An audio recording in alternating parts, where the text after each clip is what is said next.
ओम सभी को नमस्ते। ओम सहनाववतु सहनौ भुनक्तु सह वीर्यं करवावहै तेजस्विनावधीतमस्तु मा विद्विषावहै। ओम शांति शांति शांति।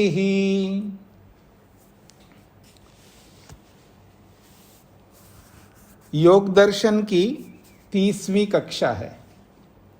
आज विलंब होने के पीछे जो कारण है, लिंक मेरे को नहीं मिल रहा था। वो जो लिंक बना हुआ है वो हट गया है मेरे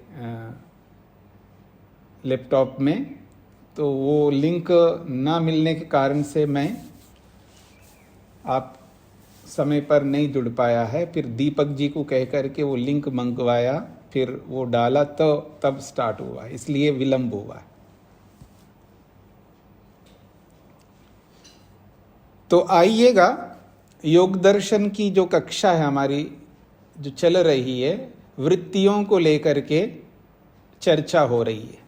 5 प्रकार की वृत्तियां हैं: प्रमाण वृत्ति, विपर्यय वृत्ति, विकल्प वृत्ति, निद्रा वृत्ति और स्मृति वृत्ति। चर्चा जो हो रही है वो है विपर्यय वृत्ति की। सूत्र को और सूत्र के भाष्य को तो हमने पूरा पढ़ लिया है। विपर्यय यानी मिथ्या ज्ञान, उल्टा ज्ञान, अयथार्थ ज्ञान, जिसको अतद्रूप कहा है। जो जिस रूप में होता है वो उस रूप में हमें अनुभव में नहीं आता, विपरीत रूप में अनुभव होता है। जो जैसा होता है उसके विपरीत ही हम देखते हैं उसको, यही विपर्यय ज्ञान है, मिथ्या ज्ञान है। और इसके 5 भेद बताए हैं: अविद्या, अस्मिता, राग, द्वेष और अभिनिवेश। इनके अलग अलग नाम भी बताए थे। प्रश्न ये है कि ये जो अविद्या है 5 प्रकारों वाली, इस अविद्या को सुखदायी भी बताया जा रहा है और दुखदायी भी बताया जा रहा है। दुखदायी है अविद्या, ये सभी को पता है। अविद्या से दुख प्राप्त होता है, या अविद्या के कारण से व्यक्ति बहुत सारा दुख उठाता रहता है, दुखी रहता है। जहाँ जहाँ अविद्या काम कर रही होती है, चाहे वो राग के रूप में हो, द्वेष के रूप में हो, दुख ही उठाता है। ये अलग बात है, मनुष्य समझ नहीं पाता है, क्योंकि दुख अलग अलग प्रकार का होता है। जब कभी दुख का विषय आएगा तो मैं आपके सामने उसका विस्तार करूंगा। इतना तो आपको पता है, दुख अलग अलग प्रकार का होता है। तो शारीरिक दुख आता है तो सबको समझ में आता है, लेकिन मानसिक दुख आता है तो वो भी थोड़ी मात्रा में आदमी समझ लेता है, पूरी तरह समझ नहीं पाता है। तो ये जो अविद्या है, ज्ञान से व्यक्ति को सुख प्राप्त होता है। दुनिया में सबसे ज्यादा सुख ज्ञान से प्राप्त होता है, पर वो कैसा होता है उसको भी समझना है। तो ठीक इसी प्रकार से ज्ञान का जो विरुद्ध अज्ञान है, मूर्खता है, जिसको यहाँ अविद्या विपर्यय ज्ञान बोला है, इस अविद्या रूपी ज्ञान से भी बहुत सारा दुख प्राप्त होता है। और ये सबको थोड़ा समझ में आता है, लेकिन पूरी तरह समझ में नहीं आता है। इसका विस्तार जब इसकी व्याख्या करेंगे महर्षि पतंजलि आगे जा करके, सूत्र के अंत में आपने भाष्य में पढ़ा है, एते चित्त मल प्रसंगेन अभिधास्यन्ते। एते, ये जो 5 प्रकार की अविद्या है, अविद्या, अस्मिता, राग, द्वेष और अभिनिवेश के नाम से, जब मन के मल को लेकर के हम बताएंगे, मन की गंदगी, चित्त मल प्रसंगेन, जब चित्त का जो मल बताएंगे, चित्त की गंदगी बताएंगे, मन की गंदगी जहां पर हम बताएंगे, मन की चर्चा जब करेंगे विस्तार से,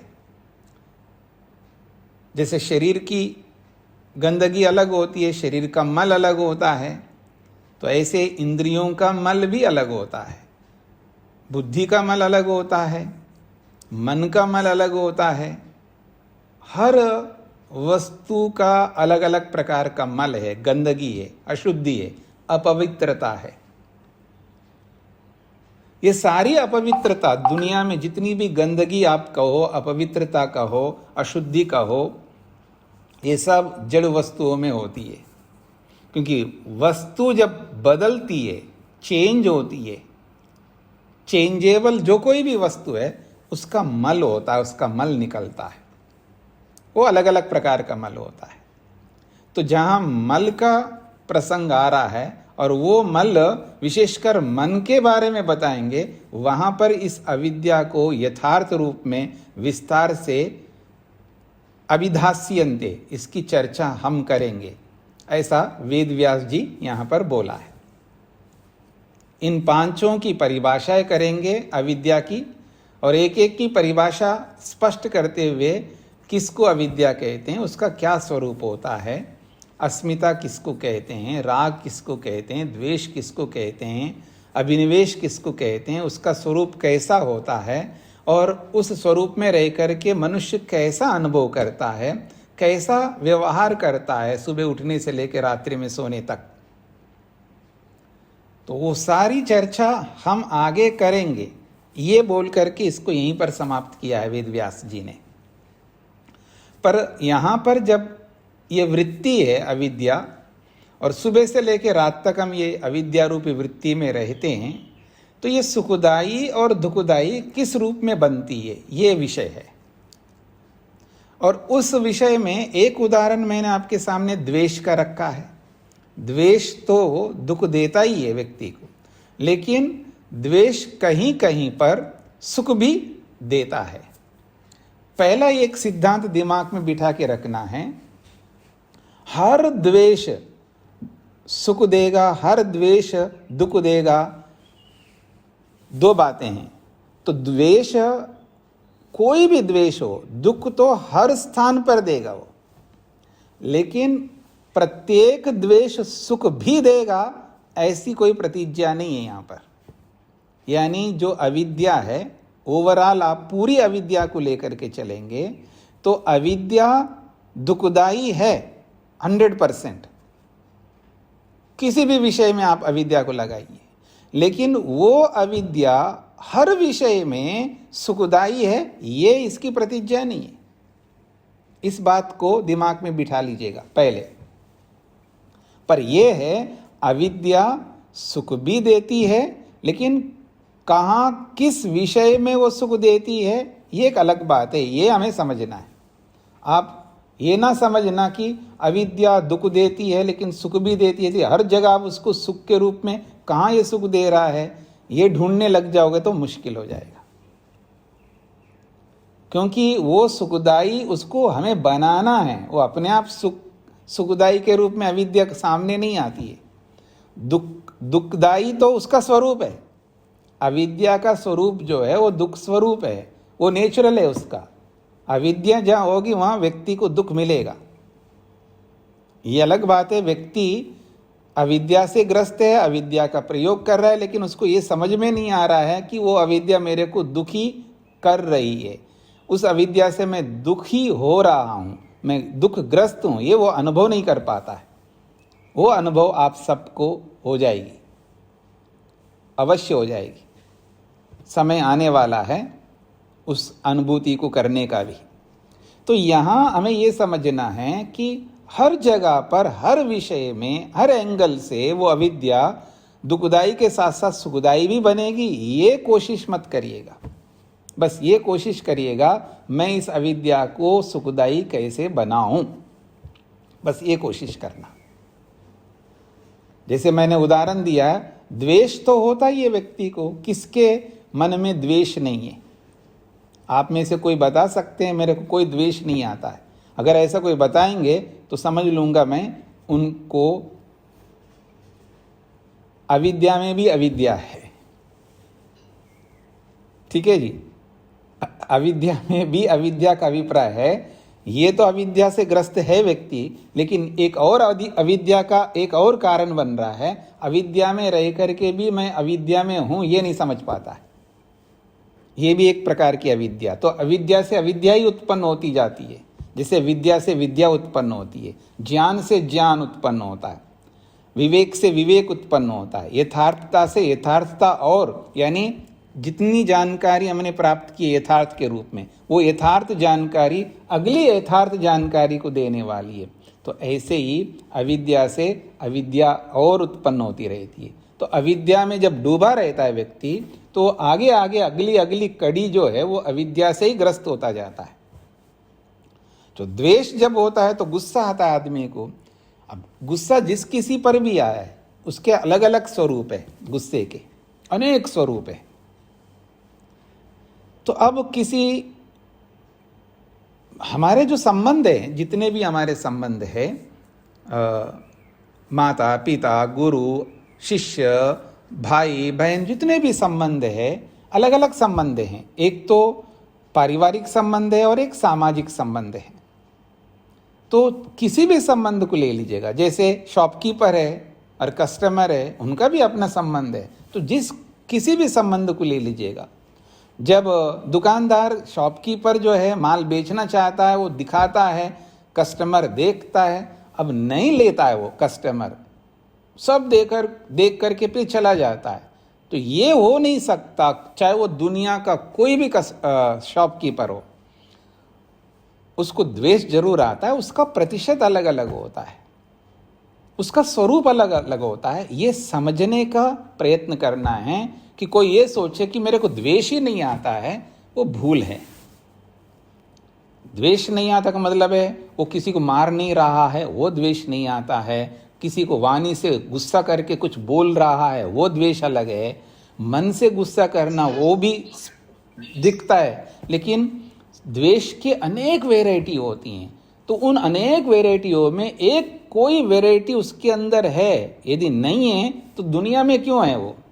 जिसके पास द्वेष नहीं है तो समझ लेना और भी दूसरे भी अविद्या के प्रकार भी नहीं होंगे। इतना दूध का धुला हुआ दुनिया में कोई आदमी नहीं है।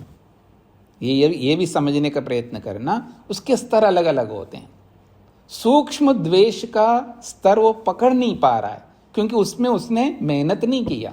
उसने तो इंजीनियरिंग में मेहनत की है, मेडिकल में मेहनत किया, अलग अलग सबके विषय होते हैं। अपने विषय में, अपने मन के विषय में, आध्यात्मिक विषय में उसने मेहनत किया होता, उसको एकदम स्पष्ट क्लियरली समझ में आता है। वो भी करते रहेंगे तो सबको समझ में आएगा। मनुष्य एक ऐसा प्राणी है, दुनिया में उसको सब कुछ आएगा, उसके लिए मेहनत करना होता है। आइए, तो जब द्वेष कस्टमर जब वो चीज़ नहीं लिया तो द्वेष आएगा। वो कितना प्रतिशत आएगा वो एक अलग विषय है। और कस्टमर जब उस चीज़ को लेगा तो उसको अच्छा लगेगा तो राग होगा उससे। वो किस स्तर का होगा ये एक अलग प्रसंग है। जब मेरे सामने मेरे जैसा सन्यासी हो और मेरे से विरुद्ध है वो, मैं उससे न्यून दिख रहा हूं, वो मेरे से बेटर दिख रहा है, तो ये हो नहीं सकता मेरे मन में द्वेष ना आए। वो किस प्रतिशत का आएगा ये एक अलग बात है। अलग अलग स्तर होते हैं। तो जब सामने वाला मेरे से बेटर करता है, मेरे से अच्छा करता है, तो द्वेष होता है। और उस द्वेष से मैं बुरा भी कर सकता हूं और अच्छा भी कर सकता हूं, द्वेष से प्रेरित होकर के। जैसा कि मैंने उदाहरण दिया, प्रवक्ता है तो वो बढ़िया प्रवक्ता बन जाएगा, अर्थात दूसरे प्रवक्ता को देख करके उसको द्वेष आता है, उससे मेहनत करके उससे भी बेटर बन सकता है अथवा उससे भी अच्छा प्रवचन कर सकता है। ऐसे चाहे वो प्रवक्ता है, लेखक है, बिजनेसमैन है, या इंजीनियर है, या डॉक्टर है, या अध्यापक है, या सास है, या बहू है, या ननद है, या जो कोई भी है, सबको द्वेष आता है। और उस द्वेष से बुरा तो करते हैं सब, लेकिन अच्छा भी करते हैं उस द्वेष से प्रेरित होकर के। तो वो जो अच्छा करते हैं वो सब पुण्य कर्म माने जाएंगे तो मुक्ति की ओर बढ़ेगा उस पुण्य कर्म से। द्वेष से प्रेरित होकर के पुण्य कर्म कर रहा है, ऐसे राग से प्रेरित होकर के भी पुण्य कर्म करता है और पाप कर्म भी करता है। जब राग होता है किसी से तो अच्छा भी कर सकता है और बुरा भी करता है राग से। नहीं देखते रोज आप अखबारों में या आजकल आप अपने मोबाइलों में या जो भी न्यूज़, तो आप किसी न किसी रूप में आप तक पहुंचता है। दुनिया में कोई ऐसा व्यक्ति नहीं है जो न्यूज़ नहीं देखता हो। ये अलग बात है वो मोबाइल में नहीं देखता, टीवी में नहीं देखता, लेकिन सुनता है। दृश्य उसके सामने कहीं ना कहीं किसी न किसी रूप में आ जाता है, सुनता है, तो यही तो न्यूज़ है उसके लिए। ये थोड़ा है कि कोई टीवी खोल करके देखे या मोबाइल खोल करके देखे या उसको पढ़े तो ही न्यूज़ देखने वाला बनेगा। न्यूज़ दुनिया में समाचार जिसको कहते हैं, जानकारी किसी न किसी रूप में हम लेते हैं, उसके बिना हम जी नहीं सकते। उसके प्रकार अलग अलग हो सकता है, तो आपको जानकारी अवश्य मिलती है।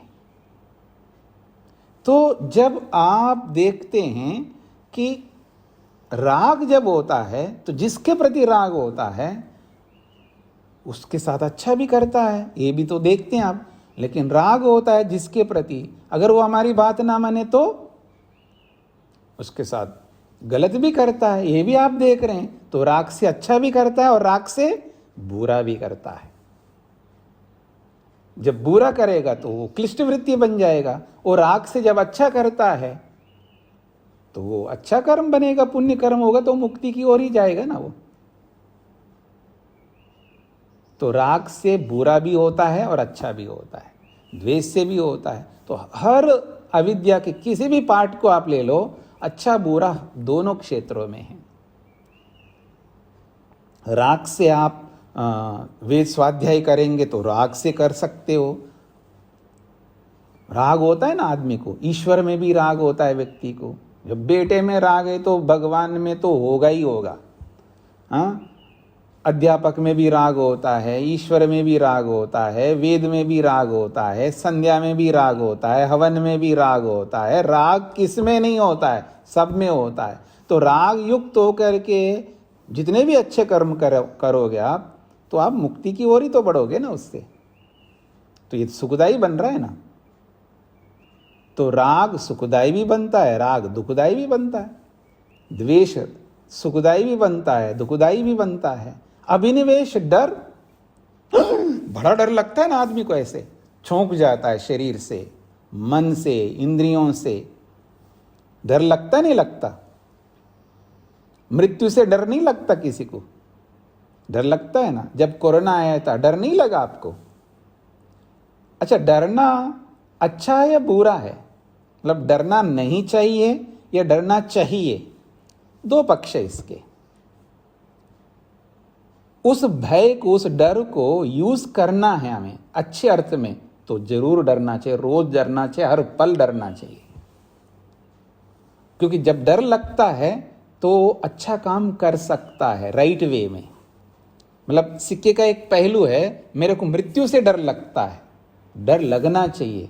मैं मर सकता हूं, कभी भी मर सकता हूं, अगले पल का कोई पता नहीं है। देयर इज नो वे, कोई रास्ता ही नहीं है कि ना मरूं। शरीर में आया हूं तो शरीर को छोड़ना होगा। तो मेरे को तो डर लगता, उस डर से भाई जब तक चाहे 1 मिनट के लिए जीऊं, 1 घंटे के लिए, 1 दिन के लिए, कुछ अच्छा करके जीऊंगा, बुरा नहीं करूं किसी का। तो ज्ञान है व्यक्ति का, डर तो लग रहा है व्यक्ति को, उस डर से वो अच्छा काम करके मुक्ति की ओर बढ़ सकता है। मरने से डर ये बहुत बड़ा, जैसे स्वामी दयानंद के बारे में आपने सुना है, बहन मर गई, धक्का लगा, उसको डर लगा। फिर चाचा मरा तो ज़्यादा धक्का लगा। फिर विवेक हो गया, उनको समझ आ गया, बुद्धि खुल जाती है डर से व्यक्ति को कि मेरे को कुछ करना होगा, ना मरने का कोई उपाय अपनाना होगा या जो भी है। तो वो मुक्ति की ओर ही तो बढ़े। इस मृत्यु ने तो उनको मुक्ति की ओर बढ़ाया। तो मृत्यु का डर क्या है? अभिनिवेश डर है, इसी को अभिनिवेश कहा है। तो उससे डर करके स्वामी दयानंद मुक्ति की ओर बढ़े या नरक की ओर बढ़े, आप ही तय कर सकते हो। बुद्ध के बारे में आप सुनते ही हैं, गौतम बुद्ध के बारे में सुनते हैं। वो मृत्यु को देखा, बूढ़े आदमी, बिल्कुल जवान आदमी को देखा, बूढ़े आदमी को देखा, मरते हुए आदमी को देखा। उनको लगा कि मैं भी ऐसा बन जाऊंगा, बूढ़ा हो जाऊंगा, मैं तो एकदम जवान राजा हूं। और ये बूढ़ा कैसे हो गया? कभी देखा ही मैंने, बूढ़ा को देखा ही नहीं मैंने। क्या मैं भी ऐसा हो सकता? हाँ, बिल्कुल हो सकते हो। मैं भी मर जाऊंगा, आप भी मर जाओगे। तो मैं तो नहीं मरना चाहता, बूढ़ा भी नहीं होना चाहता। तो आदमी को उससे विवेक उत्पन्न हो गया, यथार्थता का बोध हो रहा होता है। तो मृत्यु, डर, भय, इसी का नाम अभिनिवेश है। वो अच्छा रास्ते पे भी जाएगा, और ना समझ आदमी जो है और दुख उठाएगा, डिप्रेशन में चला जाएगा, क्योंकि समझदारी तो है ही नहीं उसके अंदर, विवेक तो है ही नहीं है, अविद्या में ही जी रहा होता है। तो जब उसको और डराओगे तो और डर जाएगा, और डर जाएगा तो दूसरा रास्ता अपनाएगा।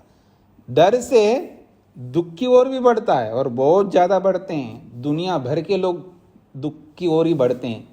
जब मृत्यु को देख डर लगता है, झटका लगता है आदमी को, मर गया सुन, तो उसको उसी में बस शरीर का कुछ और हो जाता है उसका।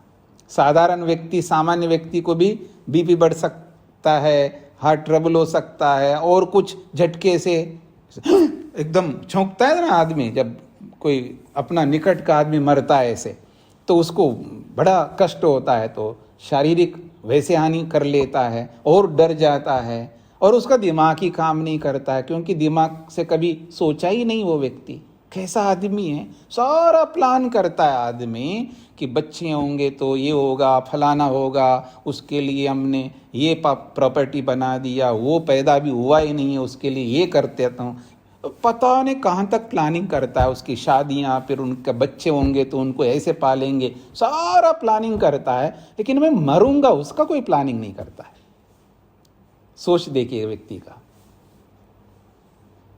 मरने का प्लानिंग क्यों नहीं कर सकते? मैं मरूंगा तो क्या होगा, तो मरने से पहले मेरे क्या करना है वो भी तो प्लान करना चाहिए ना हमको। वो तो अवश्यम भावी है, होना ही है। लेकिन उस बात को नहीं, मरने की बात मत करो। कोई कहेगा तो आप गुस्सा करोगे उसके ऊपर से। समझो ना, राइट वे में उसको समझो। नेगेटिविटी में क्यों उसको समझने की चेष्टा करते हो? उसको पॉजिटिविटी में समझने का प्रयत्न करो ना। सिक्के के दो पहलू होते हैं। तो मृत्यु से भी, मृत्यु के डर से भी हम विवेक की ओर बढ़ते हैं, मुक्ति की ओर बढ़ते हैं। तो अविद्या का कोई स्वरूप हो, उसको यूज करना हमको आना है। अच्छे अर्थ में उस अविद्या को प्रयोग करना सीखना है हमको। अगर द्वेष भी करना है तो आप करो ना द्वेष, पर उस द्वेष से अच्छा काम करो। गलत काम के लिए द्वेष का प्रयोग मत करो। हाँ, जो गुस्सा करना चाहिए नहीं करना चाहिए, बिल्कुल करो ना। पर पत्नी पे क्यों कर रहे हो भाई? पति पर क्यों कर रहे हो? सास पर क्यों कर रहे हो, या बहू पर क्यों कर रहे हो? अपने निकट के जिनके साथ आपको रोज जीना है, जिनके साथ रोज रहना है, उनसे क्यों द्वेष कर रहे हो? द्वेष करना ही है तो ऐसे जगह द्वेष करो जिससे कि आप आगे बढ़ सकते हो। आपको द्वेष करना है तो मेरे से करो ना। मेरे जैसे पता नहीं कितने लोग होंगे, उनसे द्वेष करो। आप अपने लोगों का, जिनके साथ रहे, तो उनसे द्वेष करके आपको क्या मिलेगा? दुख ही मिलेगा। मेरे से द्वेष करोगे तो शायद कुछ आपको मिल जाए, थोड़ा सा मुक्ति की ओर बढ़ जाए। किसी बड़े आदमी को देखकर देखना, किसी साधु को देखना, किसी स्वामी दयानंद के जीवन को ही देख लेना, कपिल गौतम कनाद, ऐसे लोगों को देख लेना। वो ऐसे आगे बढ़े, वो आनंद को प्राप्त किया है। जो आपसे ज़्यादा सुखी है आध्यात्मिक मार्ग में, उसको देख करके द्वेष करो। ये आगे बढ़ा, मैं क्यों नहीं बढ़ा, मैं भी क्यों नहीं बढ़ सकता? तो उस द्वेष से कुछ अच्छा काम कर सकोगे। ऐसे हम लोगों से द्वेष किया करो। घर वालों से क्यों करते हो आप? क्यों परेशान होते हो? क्यों चिंता में जाते हो? क्यों टेंशन में जाते हो आप? तो इसलिए अविद्या का यूज करना आना चाहिए, यानी राग का, द्वेष का। अब आप डरने लगते हो, और बाहर जाकर के डरने लगते हो, घर में शेर बनते हो। कई बार ऐसा भी होता है आदमी। माताएं बहनें परेशान होती रहती, दुखी, अपने गुस्से को बचा के रखो ना। कोई ऐसा प्रसंग है वहां अपना दिखा देना उग्र रूप, उस द्वेष को बचा के रखना होता है। मतलब अपने ये जो अविद्या के जो वेराइटीज हैं उनको बचा के रखना होता है। उनको कहाँ यूज करना चाहिए राइट वे में, वहीं यूज करो। व्यर्थ क्यों यूज करते हो आप? आपके पास क्या है? दो ही चीज है आपके पास में, विद्या है, अविद्या है। विद्या का भी यूज करते ही ना आप लोग, तो ऐसा विद्या का भी यूज करो ना। विद्या का यूज नहीं करते आप लोग? करते हैं ना। टिकट करना है जी, तुरंत यूज करते हो ना, कैसे करना है टिकट आदि सब पता है आपको। और जिसको पता नहीं वो परेशान होता रहता है।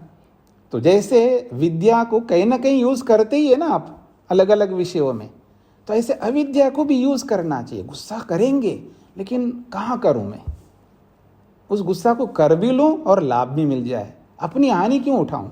क्या भगवान ने मेरे को बुद्धि नहीं दी? तो इस तरह हम इस सारी अविद्या को राइट वे में देख करके यूज करना है। ये अब अगर आप स्मार्ट बनना ही चाहते हो तो अविद्या का ऐसा प्रयोग करके देखिएगा जिससे आप मुक्ति की ओर बढ़े। तो इस पूरी अविद्या को हम मुक्ति की ओर बढ़ा सकते हैं, मुक्ति की ओर ले जा सकते हैं। इस अविद्या से हम ईश्वर की ओर बढ़ेंगे। और जितने भी महापुरुष जब उनको विवेक हुआ, वैराग्य हुआ, इस मूर्खता से ही हुआ, अविद्या से ही हुआ। कोई डर करके आगे बढ़े हैं, कोई द्वेष से बढ़ा है, कोई राग से बढ़ा है, कोई मोह से बढ़ा है। ऐसे करके ही वो मुक्ति की ओर आगे बढ़े। तो हमको भी बढ़ना है, हमें भी इसका प्रयोग करना है। तो ये अविद्या जहाँ दुखदाई बनती है, जहाँ आदमी को दुखी करती रहती है, हमें बहुत दुख मिला है, बहुत दुख उठाए हमने इस अविद्या के कारण से। अब बस करते हैं इसको, अब इसको थोड़ा चेंज करते हैं, इसको सुखदाई बनाने की चेष्टा करते हैं। करिएगा। जब आप अपने निकट के लोगों के सामने पेश होते हो ना, जिनको पसंद नहीं करते हो, है निकट के लेकिन पसंद नहीं आते उनको, तो उनके सामने जब द्वेष पैदा होगा तो वो द्वेष उनको दुख देने के लिए उसका यूज मत करो। उस द्वेष से अपने को सुख देने के लिए यूज करो। अच्छा, ये जो सास है क्या समझती है, इसी को पता है, मेरे को नहीं पता है। मैं भी ऐसा कुछ करूं ताकि उससे मैं ज्यादा जान सकूं। कोई बुरा नहीं है ऐसा सोचना, उसे मैं अपने आप को सुखी कर दूंगी। उसके लिए बहू ऐसा सोचे या सास ऐसा सोचे या जो कोई भी है, चाहे वो गुरु सोचे या विद्यार्थी सोचे या जो भी हमारे संबंध है, तो उस द्वेष को, उस राग को, उस मोह को अच्छे अर्थों में यूज करने के लिए हम मेहनत करें। क्योंकि आज ही मेरे को विद्या में रहूंगा ये तो हो नहीं सकता हर व्यक्ति के जीवन में, क्योंकि आखंड डूबे हुए हम अविद्या में। तो एक दिन में हम विद्यावान बन जाएंगे 100%, ये तो संभव नहीं है, इम्पॉसिबल है। तो उसका यही उपाय है, जो भी हम अविद्याग्रस्त हैं। पर यह बात आप समझ करके चलिएगा कि हमें यह समझना, मुझ जैसा दुनिया में मूर्ख और कोई नहीं है। जितनी अविद्याग्रस्त मैं हूं, इतनी अविद्याग्रस्त मेरे सामने वाले नहीं है। ये दिमाग में स्थापित करिएगा। आप क्या पढ़े लिखे होंगे, आप क्या आपके पास स्मार्टनेस होगा, वो सब एक तरफ होगा। मैं उसकी कोई ये नहीं कह रहा हूँ वो बेकार है, वो सब है। लेकिन उन सब से जो भी आपके अंदर क्वालिटीज़ हैं, उन सब से अधिक ये अविद्या हमारे में भरी हुई है। इसको हमें पहचानना है, तभी हम उसको बाहर निकालेंगे, तभी उसका यूज़ करके एक सीमा तक हम मुक्ति की ओर बढ़ेंगे। एक ऐसी स्थिति आएगी जहाँ पर हम इस अविद्या से मुक्ति की ओर बढ़ करके, फिर जब हमें पूरी तरह विवेक होने लगता है, फिर अविद्या की जरूरत नहीं पड़ती, उसको यूज करने की भी जरूरत नहीं पड़ती है। वो सामर्थ्य पैदा करना है हमको। एक दिन मेरे को इसकी आवश्यकता नहीं, उसको हटा देते हैं ना। कुछ ऐसे साधन है आज, जैसे डिवाइस होते हैं, अलग अलग यंत्र होते हैं आपके पास में। जब नया यंत्र मिल जाता है तो पुराने यंत्र को थोड़े समय के लिए रखते हैं, फिर उसके बाद उसकी आवश्यकता आपकी नहीं लग रही है, बिल्कुल उसका यूजलेस लग रहा है, तो अब क्या करते हो? उसको यूज ही नहीं करते, हटा दे। तो या तो फेंक दोगे, या किसी के काम आता है तो दे दोगे, या उसको डिस्ट्रॉय करोगे, कुछ तो करोगे ना। तो ऐसे ही जिस दिन हमको ये समझ में आया कि इस अविद्या को उपयोग लाने की भी आवश्यकता नहीं है, मेरे में इतनी काबिलियत है, इतना सामर्थ्य है, अविद्या से ही मैं मुक्ति की ओर बढ़ने की कोई चेष्टा करने की आवश्यकता नहीं है, जब ऐसी स्थिति आएगी तब हम यूज नहीं करेंगे उसको। तब क्या करना होगा? तब उसको नष्ट करने के लिए अलग मेहनत करना होगा, वो अलग बात आएगी। लेकिन जब तक वो स्थिति नहीं आएगी तो ये चेष्टा मत करो जो हमारे में सामर्थ्य नहीं है। हम लोग उल्टा काम करते हैं। उल्टा क्या काम करते हैं? हम वो कोशिश करते हैं जो हमारे में है ही नहीं सामर्थ्य। हम वो उस विद्या की बात कर रहे होते हैं जिस विद्या को यूज नहीं कर सकते प्रेजेंटली, मतलब उस नॉलेज की बात करते, बड़ी बड़ी बातें करते हैं और वो कुछ नहीं कर सकते उन चीज़ों को प्रैक्टिकल में। उसको बाद में छेड़ेंगे, बाद में उस पर जाएंगे। अभी जो कर सकते हैं ना वो हमको करना है। तो इस दृष्टि से तो जहाँ जहाँ ऐसा लगे कि इस अविद्या को मैं मुक्ति के लिए प्रयोग करूं, तो उसको उसमें प्रयोग करके आगे बढ़ने का प्रयत्न करिएगा, तो बहुत लाभ मिलेगा। ये अविद्या का स्वरूप पूरा किया है। इस अविद्या के विषय में किसी कोई प्रश्न करना है, या कुछ समझ में नहीं आया, या केवल एंटरटेनमेंट की दृष्टि से कोई प्रश्न नहीं करना है। कोई समस्या हो तो पूछो, या उसका यूज कर नहीं पा रहे हो तो पूछो। प्रश्न यथार्थ होना चाहिए। जी, अगर किसी का प्रश्न हो तो पूछ सकते हैं। मोहनलाल जी बोलिए। स्वामी जी नमस्ते। जी स्वामी जी, जैसे आपने अविद्या के बारे में बताया, सबका अविद्या, राग, द्वेष, अभिनिवेश, कि इसको हम किस तरह से सुख में बना सकते हैं। अस्मिता के बारे में थोड़ा सा और बता देंगे जी, कि इस अविद्या से हम अविद्या से को हम किस तरह से सुख में बना सकते हैं जी। ऐसा है कि अस्मिता का अर्थ होता है कि जो आत्मा नहीं है उसको हम आत्मा मान बैठते हैं। जैसे शरीर है, शरीर अलग है और आत्मा अलग है, लेकिन शरीर को ही मैं आत्मा समझता हूँ। तो यहाँ ऐसा हर चीज को ऐसा समझते हैं, लेकिन विशेषकर अस्मिता वहाँ होती है मन और आत्मा का। मन अलग है और आत्मा अलग है, तो दोनों को अलग ना मान के एक ही मान रहे होते हैं, क्योंकि दोनों का काम एक जैसा दिखता है हमको। हमें ये अंतर ही नहीं है। आज हमारे पास में वो बुद्धि नहीं है कि मन को अलग करके देखूं और आत्मा को अलग करके देखूं। तो जब मन और आत्मा को एक करके हम देखते हैं, अर्थात वो अलग अलग देखते नहीं है, मन को ही आत्मा मानते हैं, ये अस्मिता है। तो अगर ऐसा है तो ठीक है, उस अस्मिता को आप मुक्ति के लिए लगा दो। मैं ही कर रहा हूं या मन ही कर रहा है तो ठीक है, मन ही कर रहा है तो मन को लगा दो मुक्ति के कामों में। ठीक है जी। हाँ जी, राजकुमारी जी को क्या कहना है? स्वामी जी नमस्ते। ये शरीर और आत्मा को अलग अलग समझना या मन और आत्मा को, या थोड़ा सा कंफ्यूज हो गया। शरीर और आत्मा को भी हमको अलग अलग समझना, क्योंकि शरीर को देख के भी मैं समझता हूँ ना। मैं ऐसे जहाँ शरीर का प्रसंग है तो शरीर और आत्मा को भी अलग समझना है, और जहाँ इंद्रियां और आत्मा को एक समझने का भी हम करते हैं, इंद्रिय को और आत्मा को अलग नहीं समझते हैं, तो वहाँ पर भी उसको अलग करना है। ऐसे मन के साथ भी करना है। ऐसे जिसको हम बुद्धि कहते हैं, निर्णय करने का यंत्र जिससे हम निर्णय करते हैं, और उस बुद्धि को और आत्मा को भी हम अलग नहीं समझते हैं, उसको भी अलग समझना है।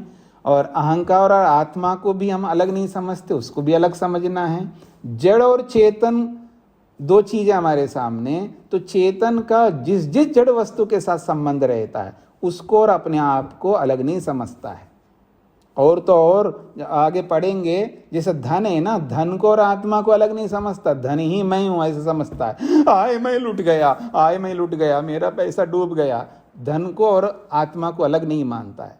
धन के लूटने के से मैं लूट गया हूं ऐसे समझता है। ये भी तो एक ही बात है ना, धन और आत्मा को अलग नहीं समझ रहा है। तो हर जड़ वस्तु के साथ आत्मा जुड़ा हुआ है, और हर जगह पर अविद्या जुड़ी हुई है, इसी से उबरना है। जी शेखर जी। हाँ जी ठीक है, धन्यवाद जी। मतलब मैं हूँ, इसको अलग, आत्मा अलग और शरीर अलग, इंद्रियां अलग। जी धन्यवाद स्वामी जी। शेखर जी। प्रणाम स्वामी जी। जी स्वामी जी, थोड़ा सा ये जो हम कह रहे हैं द्वेष, अविद्या और द्वेष राग आदि से हम मुक्ति की ओर भी जाते हैं अगर इसका सदुपयोग करें तो, ये तो थोड़ा विरोधाभासी लगता है। अब हम जब राग द्वेष होगा तो वो हम सकाम ही होगा, निष्काम तो होगा नहीं। मतलब अविद्या बंधन का ही कारण है और वो हमें मुक्ति की ओर भी ले जा सकता है। हाँ ऐसा है, सिद्धांत को समझ लीजिएगा। सिद्धांत तो यही कर रहा है कि इसको सुखदायी बना करके ये मुक्ति की ओर ले जाएगा। तो आप इस अविद्या से आप ये तो नहीं समझ रहे कि अविद्या, अगर ये अविद्या से मैं समाधि लगा लूंगा, ऐसा तो नहीं समझ रहे। ऐसा तो नहीं हो सकता, लेकिन उस अविद्या का यूज करके मैं समाधि लगाने के लिए जो पहले की योग्यता है उन योग्यता तक पहुंच सकता हूं। वो भी तो मुक्ति की ओर बढ़ना है। शेखर जी स्पष्ट हो रहा है आपको? जी जी जी स्वामी जी। मतलब एक तो काम होते हैं मतलब पाप पुण्य के, कि अच्छा काम करूंगा मैं पुण्य कर, पुण्य का काम मेरे को ऐसा नहीं है कि मुक्ति दिला देंगे। देखिए पुण्य काम जो है, हो सकता है कि शुद्धि होती हो, मन शुद्ध हो जाएगा तो मेरी अविद्या खत्म होने में वो सहायता देगा। और जैसे जब भी मेरे अंदर अविद्या की खत्म होगा तो मैं जैसे भी मेरे राग द्वेष खत्म होंगे तब मैं मुक्ति की ओर बढ़ रहा हूँ। ये आपका कथन है या शास्त्रीय कथन बोल रहे हैं आप? नहीं, मैं तो अपना ही से अपना कथन हम नहीं चला सकते शेखर जी। हमको शास्त्र के अनुसार समझने का प्रयत्न करना है। शास्त्र ये कह रहा है ये पांचों क्लेश सुखदायी भी बनती हैं और दुखदायी भी बनती हैं। तो जब सुखदायी बनती हैं तो कैसे बनती है उसकी परिभाषा की है। तो ये मुक्ति की ओर ले जाने वाला, संस्कारों को नष्ट करने में सहयोग करने वाला, ये तो बनेगी ना। जैसे मृत्यु को देख करके डर लगा, तभी तो मैं ना मरने के लिए चेष्टा करके मैं वैरागी की ओर बढ़ा। जैसे स्वामी दयानंद बढ़े, गौतम बुद्ध बढ़े, या जो भी लोग बड़े लोग बढ़े, तो मृत्यु से डर करके तो इस ओर मुड़े ना। तो मृत्यु कारक बना है ना, एक कारक तो बना है ना। तो इतना ही बढ़ाएगा। मैं ये तो नहीं कह रहा हूं कि अविद्या जो है समाधि लगवा देगी, वो नहीं लगवाएगी समाधि। पर समाधि लगवाने के लिए बहुत सारी योग्यताएं हैं जो योग के अंग बनते हैं, उनकी ओर मेरे को बढ़ा रही है यह अविद्या। तो वो मुक्ति की ओर बढ़ना ही है मेरा। यानी योग के किसी भी अंग को बढ़ा देगी ये अविद्या, तो मैं मुक्ति की ओर ही बढ़ रहा हूं। क्योंकि योग के 8 अंग मुक्ति को दिलाने वाले हैं, और उन 8 अंगों में किसी भी अंग को बढ़ाने वाली बन रही है अविद्या, तो ये मुक्ति की ओर बढ़ाने वाली बन रही है। ऐसा हमको चलना है। और तो आप देखेंगे तो बहुत बढ़ाती है अविद्या मुक्ति की ओर आदमी को। बस उसको अच्छे अर्थों में उसका प्रयोग करना है। जी स्वामी जी। नहीं, सुख की ओर बढ़ाती है वो तो देख सकता हूँ, तो आप जैसे बता रहे हैं मुक्ति की ओर। अब जी, क्योंकि देखिए इसको जब वेद व्यास कह रहे हैं कि ये इसका जो आपने परिभाषा आपने पढ़ी है ना, एक बार और देखिएगा। जब ये अक्लिष्ट कैसे बनती है, तो ये कह रहे हैं ख्याति विषया, ये विवेक ख्याति की ओर बढ़ाने वाली होती है। ये अविद्या ख्याति विषया, ख्याति कहते हैं विवेक ख्याति, सत्वपुरुष अन्यता ख्याति, उसकी ओर ले जाती है अविद्या। तो कह रहे हैं ना मुक्ति की ओर बढ़ा रही है ना। तो कैसे ले जाती है? विवेक ख्याति की ओर। जैसे मृत्यु का डर है, मृत्यु का डर होते ही मेरे को आत्मा का बोध हो रहा है कि मैं भी मेरी भी मृत्यु होगी। यानी आत्मा को मृत्युदायक बना रहा है उस डर से। तो फिर वो देखता मैं मरना नहीं चाहता, और उसका उपाय अपना रहा है कि क्या ऐसा करूं मैं ना मरूं। आत्मा मरता नहीं है, लेकिन उसको लग रहा है कि मैं मर जाऊंगा, लेकिन मैं मरना नहीं चाहता। ऐसा तो विवेक नहीं है ना हमको, आत्मा अलग है और जड़ वस्तु अलग है, आत्मा नहीं मरता है। ये याद रखना, सबको विवेक नहीं है, शब्द अलग है हमारे। आप भले शब्दों से बोलो मैं अलग हूँ, शरीर अलग है, ये तो सबको मरना है, ये सब आपकी मतलब ऊपर ऊपर की बातें, व्यवहार में बिल्कुल नहीं मानते। व्यवहार में तो बिल्कुल डर लगता है, परेशान होते हैं आप, दुखी होते हैं, रोते हैं, चिल्लाते हैं बोल करके या अंदर से। ऐसा कोई नहीं आप में से जो मृत्यु से नहीं डरता हो प्रैक्टिकली। तो जब मृत्यु सामने दिखता है व्यक्ति को, जैसे कोरोना आ रहा है तो इसको भी होगा, ये भी मर गए तो हमको डर लग रहा था, या अथवा कोई एक्सीडेंट हो रहा है और सामने से हमारे सामने एक्सीडेंट हो गया, हमारी गाड़ी की एक्सीडेंट हो गया, हमारे सामने वालों को हाथ पांव टूटे, मेरे को नहीं टूटा, मैं मृत्यु के निकट पहुंच गया, बड़ा डर लगता है। तो उस समय भी व्यक्ति को विवेक होता है, समझदारी आती है। तो ऐसे ऐसे डरों से हम मुक्ति की ओर बढ़ रहे होते हैं। पूरा मुक्ति दिला करके छोड़ेगी अविद्या, तो फिर अविद्या से मुक्ति होती है सिद्धांत बनेगा। लेकिन अविद्या की ओर ले जाने वाली है, सुख की ओर ले जाने वाली है, और वो भी एक सीमा तक। जब वैराग्य हो जाएगा तो हमें अविद्या की आवश्यकता ही नहीं है। जब तक वैराग्य नहीं होता है तब तक ये अविद्या हमें मुक्ति की ओर ले जाती है। ऐसा हमको समझना है, और ऐसा ही होता है। जी जी जी स्वामी जी धन्यवाद।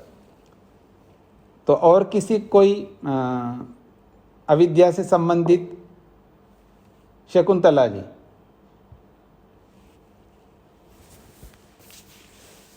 माइक खोला नहीं आपने। स्वामी जी प्रणाम जी। मुझे इससे थोड़ा सा भिन्न पूछना है स्वामी जी। भिन्न का मतलब अविद्या के बारे में पूछना है या कुछ और? अविद्या से हट करके? नहीं, अविद्या से हट करके इसी योग दर्शन से ही पूछना है। योग दर्शन से ही पूछना है, प्रसंग अविद्या से हट कर पूछना। हाँ, अविद्या से हट करके नहीं पूछना है। जब वो विषय आएगा तब मैं उसके लिए आपको कहूंगा हाँ अब आप पूछे। आप कोई भी पूरे योग दर्शन संबंधित जो अभी तक पढ़ा है, ये भी याद रखना। हाँ, उसके बारे में पूछना। उसके बारे में जब ये किसी के पास प्रश्न नहीं होगा तो आप पूछेंगे, तब मैं आपको उत्तर दूंगा। अभी पहले देखते हैं किसी का प्रश्न है क्या इस अविद्या से संबंधित। हाँ, कोई नहीं बोल रहे, आप पूछिएगा योग दर्शन से संबंधित। स्वामी, जैसे हम संध्या करने बैठते हैं, मन लगाने का प्रयत्न करते हैं, तो थोड़ी देर के लिए मन लगता है, उसके बाद ऐसा लगता है कि कुछ और नई सी बात अपने आप ही दिमाग में आने लगती है, पारिवारिक या जो पारिवारिक नहीं तो बाहर की कोई भी बात दिमाग में आती है तो मन उससे हट जाता है। तो ये उठाता कौन है इस चीज को, कि वो जो बात आ गई बीच में किसने उठाई, मन ने या आत्मा ने? आप तो बिल्कुल बच्चे जैसे जिसको अभी तक जितना पढ़ा है इससे आपको जानकारी होनी चाहिए, फिर भी आप पूछ रहे हो। तो आप एक बात बताइए कि मन क्या लगता है? आप मन चेतन है जड़ है? मन तो जड़ है। जड़ है। और चेतन को पहले सुन लीजिएगा, आपका प्रश्न होगा, जो मैं कहूँगा उसका उत्तर देते जाना है। तो मन जड़ है ये आपने माना है, और चेतन आत्मा को माना, ये भी आपको पता है। अब ये उठा रहा है तो आपको ये नहीं समझ में आता है कि उठा मैं ही रही हूँ, लेकिन मेरे को पता नहीं लग रहा है, क्योंकि मन तो उठा नहीं सकता, वो तो जड़ है। तो हमें ऐसा क्यों नहीं सोच सकते? एक ही पक्ष में हम क्यों सोच करके परेशान रहे हम लोग? हमको दूसरा पक्ष भी जब सोचते हैं तो हर विषय उसके साथ जो भी जुड़ा हुआ है उसके बारे में भी हमें सोचना है। जब हमको लग रहा है मेरे को ये उठा कौन रहा है आखिर, तो उठा कौन सकता है आखिर? मन उठा नहीं सकता, तो जड़ है। और दूसरा बच्चा आत्मा ही है, तो आत्मा ही तो उठा रहा है, लेकिन मेरे को क्यों नहीं पता लग रहा है? क्योंकि मैंने पता लगाने का कभी कोशिश नहीं किया। अब पता लगाऊंगी कि कैसे मैं उठा रही हूँ, मेरे को पता नहीं लग रहा है। आप कोशिश करते जाना, धीरे धीरे आपको जरूर पता लग जाएगा। करत करत अभ्यास जरूर जैसे मोबाइल के बारे में पता नहीं था, आज सब कुछ चलाते हो ना आप, तो ऐसे ही ये भी समझ में आएगा। इसलिए कोई चिंता की बात नहीं, अपने आप समझ में आएगा कि आप ही उठा रही हो और कोई उठाने वाला है ही नहीं दूसरा। धन्यवाद स्वामी जी। जी। और एक शब्द और है, अभिभूत। अभिभूत का क्या अर्थ हुआ? मतलब मैं आपके क्या बोलूं, मैं आपके करामात से मैं अभिभूत का मतलब है प्रभावित हूँ। मतलब आप अच्छा काम करते तो भी मैं अभिभूत हूँ, तो प्रभावित हूँ। आप बुरा काम करते हैं, उदाहरण दे रहा हूँ, आप बुरा काम करें तो भी अभिभूत हूँ, भी मेरे को ऐसा नहीं करना है। अभिभूत का मतलब प्रभावित हूँ। धन्यवाद स्वामी। हितेश जी।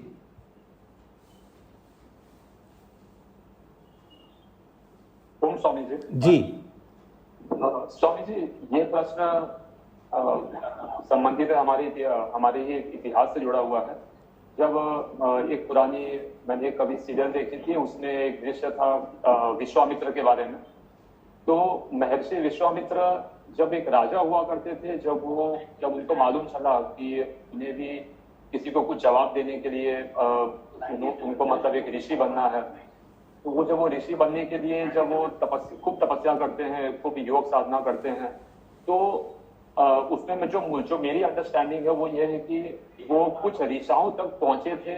जैसे उन्होंने गायत्री छंद का उन्होंने पूरा जो है समाधि में उसको पूरा मतलब उन्होंने पूरा एकदम देख लिया था, या मंत्र दृष्टा जो होता है वो उन्होंने पूरा प्रत्यक्ष कर लिया था। लेकिन वो आगे चल के ब्रह्म ऋषि नहीं बन पाए, क्योंकि उनका बीच में कुछ इंटरफेरेंस आ गया था, बाहरी इंटरफेरेंस आ गया था। तो मुझे ये जानना था कि जो हम अविद्या की बात कर रहे हैं, अविद्या वृत्तियों के, तो उसमें अभी मैं इन्हीं का एग्जाम्पल ले लूं, राजा ये जो हमारे महर्षि विश्वामित्र। नहीं, देखिए सुनिए, आप ये बहुत बड़ा दिया प्रश्न को, इतना नहीं बढ़ा सकते प्रश्न हमेशा संक्षेप से करो और फिर उसका समाधान संक्षेप से समझने का प्रयत्न करना। तो उसमें आप जो पूछ रहे हैं प्रश्न, ये आपको इसका समाधान मिल जाएगा जब आप तीसरे पाद पढ़ेंगे। योग दर्शन, सुनिए पहले सुन लीजिएगा। जब आप इतना विस्तार से पूछ रहे हैं, इससे सीधा मेरे को स्पष्ट हो गया आपकी क्या समस्या है, क्योंकि इतना लंबा प्रश्न नहीं हो सकता। पहली बात तो आपको इतना समझना है कि विश्वामित्र जो भी है, उसका जो इतिहास आपने जो पढ़ा होगा उसके अकॉर्डिंग आप बात कर रहे हैं। हमको उसके हिसाब से नहीं देखना है, उससे तो आप उलझ जाएंगे। हमको शास्त्र जो कह रहा है इसके आधार पर आप सोचेंगे। प्रमाण पूर्वक अगर आप सोचेंगे, इतिहास पूर्वक देखोगे तो इतिहास अच्छा भी होता है, बुरा होता है। माइक बंद करिएगा। इतिहास जो है, जो हमको दिखाया गया, वो इतिहास दो प्रकार से दिखाया जाता है। अच्छा भी दिखाता है व्यक्ति, बुरा भी दिखाता है। तो जैसा दिखा हम उस तरफ पढ़ करके वैसे संस्कार हमारे बने हुए हैं। इसलिए उस पर दिमाग ज़्यादा खर्च नहीं करना है इतिहास में, ये याद रखना। हमारा दिमाग ज़्यादा खर्च होना चाहिए यथार्थ में, प्रमाणों में, जो अनचेंजेबल है, जो जैसे के वैसे रहते हैं। तो वो जब आप पढ़ेंगे, उसके बाद में आपको किसी से पूछने की ज़रूरत नहीं पड़ेगी, क्योंकि जब आपके पास एक पैमाना हाथ लग जाता है, यानी स्टैंडर्ड जब आपके हाथ में लग जाएगा, आपको पूछने की ज़रूरत नहीं है, तुरंत स्टैंडर्ड से तोलोगे आप। स्टैंडर्ड के अकॉर्डिंग है तो मानोगे, नहीं है तो छोड़ोगे, किसी से पूछने की भी ज़रूरत नहीं पड़ेगी। तो ये सब स्थिति आपको आगे आएगी। तो इतिहास में ज़्यादा दिमाग मत लगाइएगा। योग के क्षेत्र में बता रहा हूँ मैं, ये नहीं कि इतिहास गलत होता है उसमें दिमाग नहीं लगाना, ये मेरा विषय नहीं है। कोई इतिहास का स्टूडेंट है तो इतिहास में दिमाग लगाएगा, लेकिन इस योग के क्षेत्र में आप उस इतिहास में जा कर के दिमाग को उसमें ज़्यादा सोचने में मत लगाइएगा। आपको ये सोचना है कि ऋषित्व क्या होता है, उसका क्या डेफिनेशन है, और जो ऋषित्व के बारे में आपको समझ में आएगा विस्तार से, फिर ये सब सोच हट जाएगा आपका, जो आप जो भी बता रहे हैं। तो आपको ईजिली समझ में आ जाएगा। जैसे जैसे विषय आएगा मैं आपके सामने रखूँगा, क्योंकि सबसे बड़ी समस्या है हमारे बहुत सारे लोगों में कि जो ऋषियों का स्वरूप जो दिखाया गया है, वो उस ऋषियों के ऋषित्व का एक स्वरूप दिखाया है। उस ऋषित्व के बहुत सारे स्वरूप होते हैं और उसमें हम उलझ गए हैं। इधर का जैसे बोलते हैं ना, कहीं का ईंट कहीं का रोड़ा, जो है वो ऐसा जोड़ करके हम भ्रमित हो जाते हैं। तो हमारे जो दुनिया में जब कोई स्वरूप दिखाया जाता है वस्तु का, तो उसका एक स्वरूप अगर हम देखते हैं और दूसरे स्वरूप को नहीं देखते हैं तो भ्रम ज़्यादा फैलता है। तो ऋषियों के ऊपर बहुत ज़्यादा भ्रम फैलाया गया है जानबूझ करके, एक कारण। और दूसरा, अगर नहीं भी फैलाया हो तो उसके पूरे स्वरूप को हमने पढ़ा नहीं शास्त्रों में, क्योंकि हर बात आप प्रत्यक्ष से समझ नहीं सकते, हर बात इतिहास से नहीं समझ सकते, हर बात आप अनुमान से भी नहीं समझ सकते। सर्वाधिक बात हमें शब्द प्रमाण से समझना होता है। और दुनिया में कोई ऐसा व्यक्ति नहीं है जो शब्द प्रमाण को अस्वीकार करता हो। आज पूरी दुनिया जो है साइंस से भरी हुई है, और साइंस केवल शब्द प्रमाण के आधार पर चलता है। प्रत्यक्ष तो बहुत कम होता है वहां पर भी। ये भी समझ करके चलिएगा। इस भ्रांति में मत रहिएगा कि हम साइंस के लोग हैं और साइंस के अकॉर्डिंगली हम मानते हैं। तो साइंस पूरा का पूरा साइंस 99.9% शब्द प्रमाण के आधार पर चलता है। शब्द प्रमाण के आधार पर ही सारे साइंटिस्ट हो या उसको पढ़ने वाले वो यूज करते हैं। कोई रेयर का है जो जिसको खोज करके उसको प्रत्यक्ष कर पाता है, फिर वो दूसरों को बताता है। उसके ऊपर, चाहे वो आप आइंस्टीन को ले लो, न्यूटन को ले लो, आप किसी भी जो आज जो जिंदा नहीं है उन साइंटिस्टों को देखो, और आज वर्तमान के साइंटिस्टों को भी देखो। वो एक आध कम लोग होते हैं, गिने चुने होते हैं, उंगलियों में होते हैं, जिन्होंने उन चीज़ों को जो खोज करके देखा है प्रत्यक्ष। बाकी सब हम साइंस को लेकर के चलने वाले हैं, वो शब्द प्रमाण के आधार पर चलते हैं। तो शब्द प्रमाण हमारे लिए बहुत महत्वपूर्ण है। उसके बिना दुनिया में कोई नहीं चलता, और तो और नास्तिक भी नहीं चलता है। सब शब्द प्रमाण के आधार पर चलते हैं। बस उसको हमें समन्वय करना आना चाहिए, तो ये भी आ जाएगा। तो हितेश जी, थोड़ा सा धैर्य रखना, मैं जरूर आपके सामने लाऊंगा। जब ऋषित्व का प्रश्न आएगा तो इसका भी समाधान आपका मिल जाएगा। ठीक है जी। जी, चेतन जी को क्या कहना है?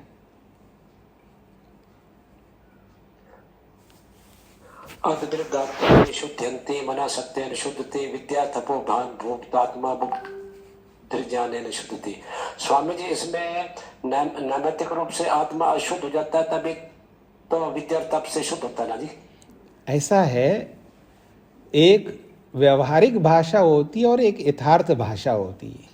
तो उसका स्वरूप आपको अभी, जब हम एक वृत्ति पढ़ने जा रहे हैं ना, ये अभी तीसरी वृत्ति विकल्प वृत्ति पढ़ने जा रहे हैं, उससे आपको स्पष्ट हो जाएगा। वो जो श्लोक है एक सामान्य कथन है, वो उसका विशेष कथन अभी आप तीसरी वृत्ति जब पढ़ रहे हो, पढ़ेंगे आगे विकल्प वृत्ति, उसमें आपको स्पष्ट हो जाएगा।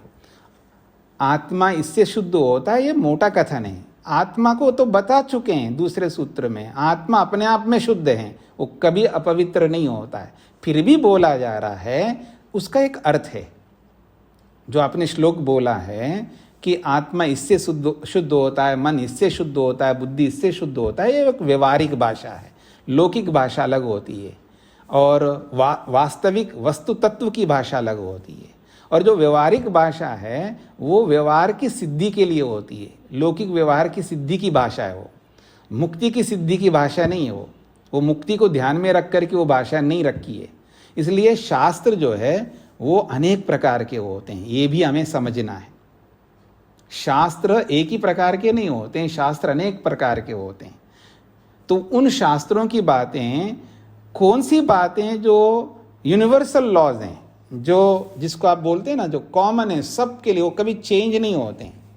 और शास्त्र की वो कौन सी बातें हैं वो जो यूनिवर्सल लॉज नहीं होते हैं, वो व्यक्ति के लिए अलग अलग लॉ होती है, समाज समुदाय के लिए अलग अलग होती है, देश काल परिस्थिति के अनुसार वो लॉज अलग अलग होते हैं जो शास्त्रों में बात कही है। तो हर बात को हम यूनिवर्सल लॉ मान करके चलेंगे तो आप काम नहीं कर पाएंगे। और ये सारी बातें शास्त्र बताती हैं, वो भी मैं आपके सामने रखूँगा। कौन सी बातें होती हैं जो यूनिवर्सल होती है, जिसको चेंज नहीं कर सकते। वो कहीं भी जाओ, किसी भी देश में रहो, किसी भी मत संप्रदाय में रहो, वो आप नहीं चेंज कर सकते ना वो मत वाले चेंज कर सकते। उनको माने बिना वो जी नहीं सकते। तो ऐसे कौन से सिद्धांत होते हैं और कौन से सिद्धांत होते हैं जो चेंजेबल होते हैं।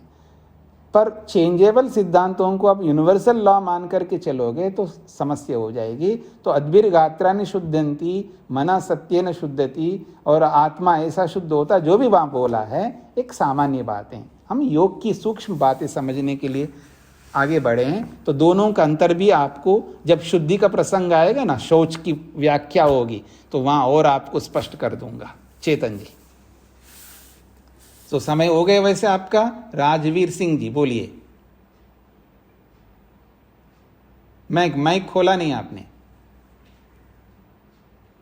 प्रणाम स्वामी जी। जी स्वामी जी, मेरा एक प्रश्न है कि हम बोलते हैं कि आत्मा कर्ता भी है और भोक्ता भी है, तो जब आत्मा पुण्य और पाप करता है तो फिर वो मतलब अशुद्ध कैसे नहीं होता, अविकारी कैसे नहीं होता, ये पूछना था। तो आप उस योग दर्शन को प्रारंभ से सुन रहे हैं? हाँ जी। तो आप आवृत्ति नहीं करते, इसका अभिप्राय ये है। क्योंकि ध्यान से आपको सुनना है और आवृत्ति करना, ये सारी बातें हो चुकी हैं। जो अभी आप प्रश्न कर रहे हो, ये सारी बातें मैंने कई उत्तर दिया इन सब का। जब आत्मा का जब चला है, आत्मा का स्वरूप बताया है, वहाँ ये सारी बातें मैंने आपके सामने रखी है क्लास में, तो आप उनको सुनिएगा। आत्मा कभी भी अशुद्ध नहीं होती है और आत्मा कभी भी कोई काम नहीं करता है, याद रखना। ये भी बताया था मैंने। करता कौन है ये भी बताया, करने वाला कोई और है, और ये कुछ नहीं करता है ये भी बताया, और क्या स्वरूप होता है ये भी बताया जब आत्मा को समझाते हुए।